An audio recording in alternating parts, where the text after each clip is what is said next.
वाहिगुरु जी का खालसा वाहिगुरु जी की फतेह। आज हम जानेंगे सिखों के पहले गुरु गुरु नानक देव जी के बारे में।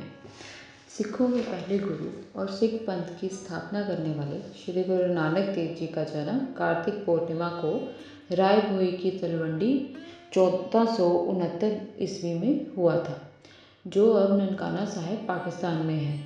इनके अनुयायी इन्हें नानक देव जी, बाबा नानक और नानक शाह नामों से संबोधित करते हैं। इस दिन को गुरु नानक जयंती और प्रकाश पर्व के रूप में मनाया जाता है। गुरु नानक देव जी के पिता का नाम कालू बेदी और माता का नाम तृप्ता देवी था। नानक देव जी की बहन का नाम नानकी था। उनका ध्यान शुरुआत से ही अध्यात्म की तरफ था।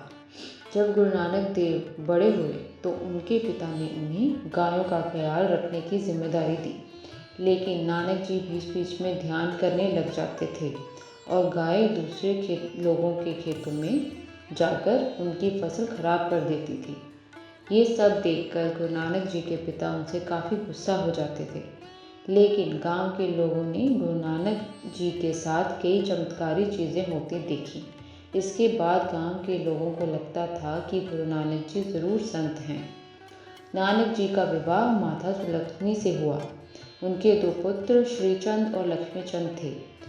गुरु नानक जी के पिता चाहते थे कि वे अपना कारोबार करें ताकि अपने परिवार की ज़रूरतों को पूरा कर सकें। इसके लिए उनके पिता ने उन्हें नया कारोबार शुरू करने के लिए कुछ पैसे दिए, लेकिन नानक जी ने उन पैसों से रास्ते में मिले भूखे लोगों को खाना खिला दिया। जब वह खाली हाथ घर लौटे तो उनके पिता उन पर काफ़ी गुस्सा हुए। नानक जी का मन गृहस्थी में भी नहीं लगा। उनके पिता उनसे परेशान हो चुके थे। नानक जी के पिता ने उन्हें काम के लिए नानकी के घर रहने भेज दिया। नानक जी की बहन नानकी सुल्तानपुर में रहती थी। नानक जी ने वहाँ काम करना शुरू किया। कुछ दिनों के बाद नानक जी की मुलाकात वहाँ एक मुस्लिम कवि मर्दाना से हुई। वह हर सुबह नदी के किनारे बैठकर ध्यान करते थे। एक दिन नानक जी मर्दाना के साथ नदी किनारे नहाने गए। नानक जी नदी के पानी में उतरे और वहीं गायब हो गए। लोगों को लगा कि अब नानक जी नदी में डूब चुके हैं, अब वह कभी वापस नहीं लौटेंगे। लेकिन 3 दिन के बाद नानक जी नदी से बाहर आ निकले। ये देखने के बाद सभी लोगों ने उन्हें गुरु कहना शुरू किया। तभी से उनको गुरु नानक कहा जाने लगा। इसके बाद नानक जी ने खुद को ध्यान करने में विलीन कर लिया। उन्होंने अपना काम छोड़ दिया, अपनी पत्नी और बच्चों के लिए सभी सुविधाओं का इंतज़ाम किया और मर्दाना के साथ धार्मिक यात्रा पर निकल गए और जगह जगह जाकर लोगों को धर्म से जुड़ी जानकारी देनी शुरू की। इनके साथ 3 साथी और थे, रामदास, लहना और बाला। गुरु नानक देव जी द्वारा दक्षिण एशिया के पंजाब में सबसे पहले सिख धर्म की शुरुआत हुई थी। उस समय पंजाब में हिंदू और इस्लाम धर्म था। तब गुरु नानक देव जी ने लोगों को सिख धर्म की जानकारी देनी शुरू की, जो इस्लाम और हिंदू धर्म से काफ़ी अलग था। नानक जी मूर्ति पूजा के विरोधी थे। उन्होंने एक परमात्मा की उपासना के मार्ग को बताया था।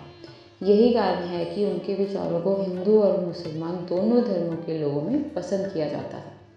गुरु नानक देव जी ने एक जगह पर डेरा जमाने से पहले विश्व के कई देशों में यात्राएं की थीं। गुरु नानक देव जी ने करतारपुर नामक एक नगर बसाया था तथा उसमें एक बड़ी धर्मशाला बनवाई थी। इसी स्थान पर 1539 ईस्वी को इनका देहांत हुआ।